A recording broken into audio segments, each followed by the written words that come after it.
अब आऊ double pointer र चेन अफ पोइन्टर। यो एकदमै सर्ट नोटमा सोध्ने एकदमै मोस्ट इम्पोर्टेन्ट क्वेसन हो है। डबल पोइन्टर भनेको के, चेन अफ पोइन्टर भनेको के, पोइन्टर टु पोइन्टर भनेको के र डबल इन्डिरेक्सन भनेको के है।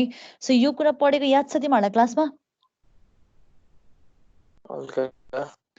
ल कस्तो पोइन्टरलाई चेन अफ पोइन्टर भनेर डिफाइन गर्छौ? ल के बुझेछौ भन नि त आफ्नै भाषामा, नेपालीमै भन्दा हुन्छ। कस्तो पोइन्टरलाई चेन अफ पोइन्टर भन्ने अथवा पोइन्टर टु पोइन्टर भन्ने? कुनै एउटा पोइन्टरले म्याम अर्को पोइन्टरको भ्यालु गरे।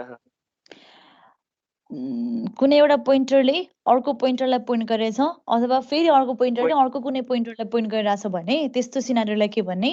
चेन अफ पोइन्टर अथवा पोइन्टर टु पोइन्टर है। सो अब यहाँनिर यो फिगरले देखाउन के खोजिरहेछ भन्छौ भने एउटा नम टाइपको नर्मल भेरिएबल बनाइरहेछौ, त्यसको एड्रेस छ 1600 र त्यसमा बसेको भ्यालु कति छ? 15 छ हो। सो भेरिएबलको नेम के भइरहेछ? नम भइरहेछ। भेरिएबलको एड्रेस कति छ? 1600 छ र यो भेरिएबलको भ्यालु चाहिँ कति? यसको 15 है। सो यो नमवाला भ्यालुलाई पोइन्ट गर्नको लागि चाहिँ सुरुमा एउटा पोइन्टर भेरिएबल बनाएको छ ptr1 हो। यसको एड्रेस कति छ? 1500। यसलाई पोइन्ट गर्नको लागि यहाँ पोइन्ट गर भनेर भनिरहेछ र यसमा के को एड्रेस आयो? यो नमको एड्रेस जुन 1600 थियो त्यो 1600 चाहिँ यो ptr1 मा आयो। सो अहिलेको सिनारीयोमा यो ptr2 लाई हेरेनौ भने ptr1 र नम मात्रको सिनारीयोलाई यसलाई हामीले चेन अफ पोइन्टर भन्न पाइन्छ?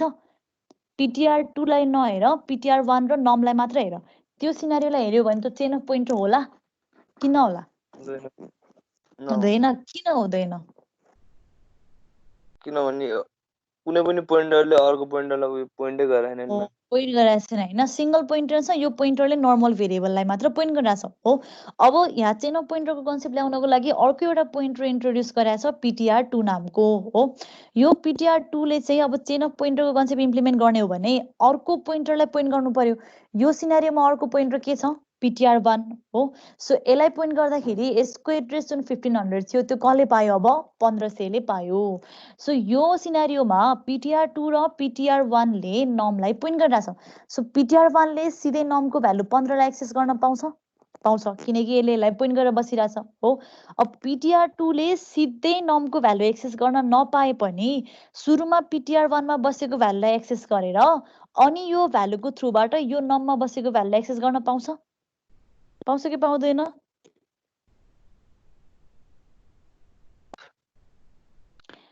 यो ptr1 ले यो नमको भ्यालु कसरी तान्ने? ptr1 युज गरेर नमको भ्यालुलाई प्रिन्ट गर। ल कसरी प्रिन्ट गर्ने? एस्ट्रिक ptr1, ptr1 ले पोइन्ट गरेको भ्यालु हो। तर यो ptr2 युज गरेर नमको भ्यालुलाई प्रिन्ट गर्नु पर्यो। कसरी प्रिन्ट गर्ने? Double asterisk ptr, double asterisk है। सो यहाँनिर जुन कोड छ तलपट्टि नर्मल पोइन्टर बनाउने हो भने ptr1 एस्ट्रिक गर्दै भयो। यही माथिको फिगरको लागि कोड गर्नलाई है। यो ptr2 ले के गर्नु पर्यो? पहिला यो पोइन्टरलाई पोइन्ट गर्नु पर्यो, फेरि यो पोइन्टरको हेल्पबाट यसलाई पोइन्ट गर्नु पर्यो। सो कतिचोटि पोइन्ट गर्नुपर्ने काम छ यहाँनिर ptr2 को लागि? दुईचोटि। सो एस्ट्रिक पनि कतिचोटि युज गर्नु पर्यो तिमीहरूले यहाँनिर? दुईटा एस्ट्रिक युज गर्नु पर्यो हो। सो ptr1 ले केलाई हो पोइन्ट गर्ने? यहाँ हेर त, ptr1 ले यसलाई पोइन्ट गरेर हो कि यो नमलाई पोइन्ट गरेर हो? नमलाई। सो ptr1 लाई के को एड्रेस दिनु पर्यो?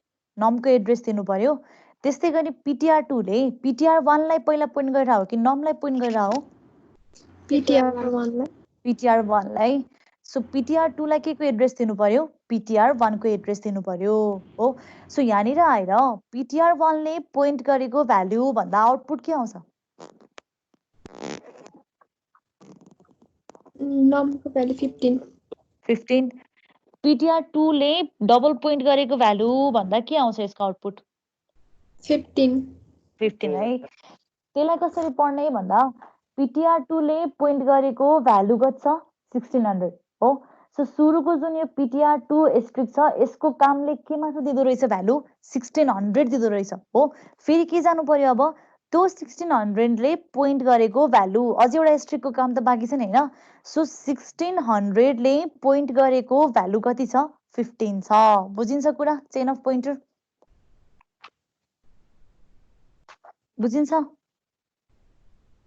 केटाकेटी हो बुझिन्छ यहाँनिर मैले डबल एस्ट्रिक युज गरिन सिंगल एस्ट्रिक मात्र युज गरेँ सिंगल एस्ट्रिक PTR2 मात्रै छ आउटपुट के आउँछ ल फिगर हेर 1600 कति आउँछ 1600 हो PTR2 ले पोइन्ट गरेको भ्यालु कति छ 1600 त्यो त सजिलो भयो अब यहाँनिर चाहिँ मैले के गरेँ भन्छु भने PTR2 मा एस्ट्रिक अफ PTR1 हैन कि एस्ट्रिक अफ नम हाल्दिएँ के हुन्छ नमकै एड्रेस हाल्दिएँ मैले PTR2 मा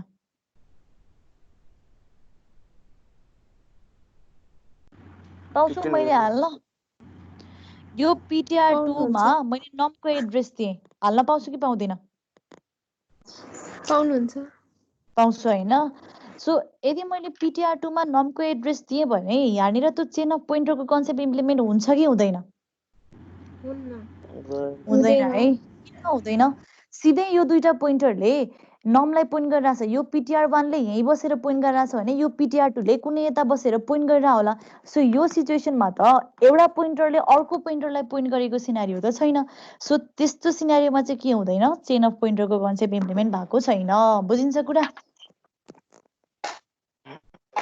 बुझिन्छ है अब मैले यहाँ PTR2 मात्र होइन यहाँ PTR3 भनेर एउटा पोइन्टर पनि बनाएँ अजुम गर है यहाँ यतापट्टि PTR3 पनि छ यो PTR3 ले चाहिँ PTR2 लाई पोइन्ट गरिरहेछ कुरा बुझिरहेको छु तिमीहरूले PTR3 छ है त्यो PTR3 ले PTR2 लाई पोइन्ट गरिरहेछ हो अब बाँकी कोड सेम नै हो मलाई के मात्र गरेर देखाऊ भन्दा यो अहिले बनाएको नयाँ पोइन्टर जुन PTR3 छ यो PTR3 युज गरेर यो नमको भ्यालुलाई प्रिन्ट गर्नु पर्यो कसरी प्रिन्ट गर्ने यो कोडमा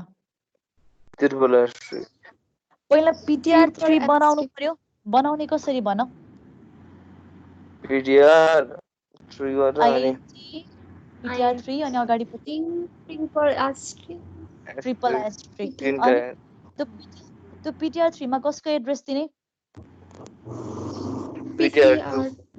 PTR2 को अनि तान्ने बेलामा कसरी तान्ने यहाँ डिस्प्ले गर्ने बेलामा भ्यालु ट्रिपल एस्ट्रिक PTR3 बुझिन्छ है PTR3 ले पोइन्ट गरेको भ्यालु 1500 छ फेरि यो 1500 ले पोइन्ट गरेको भ्यालु 1600 हुन्छ फेरि यो 1600 ले पोइन्ट गरेको भ्यालु कति हुन्छ 15 हुन्छ सो चेन अफ पोइन्टरको केसमा डबल एस्ट्रिक युज गर्न नि पाइन्छ ट्रिपल एस्ट्रिक युज गर्न नि पाइन्छ more than triple asterisk use गर्न पनि पाइन्छ तिमीहरूको सिचुएसन कस्तो छ भन्ने कुरा है सो इक्जाम्पलमा सोधिहाल्यो भने मैले दिएको इक्जाम्पल नै लेख्नुपर्छ भन्ने जरुरी छैन कन्सेप्ट बुझिसकेका छौ बाँकी तिमीहरूले इम्प्लिमेन्ट गर्न आइहाल्छ है सो बुझिन्छ यो चेन अफ पोइन्टर बुझिन्छ है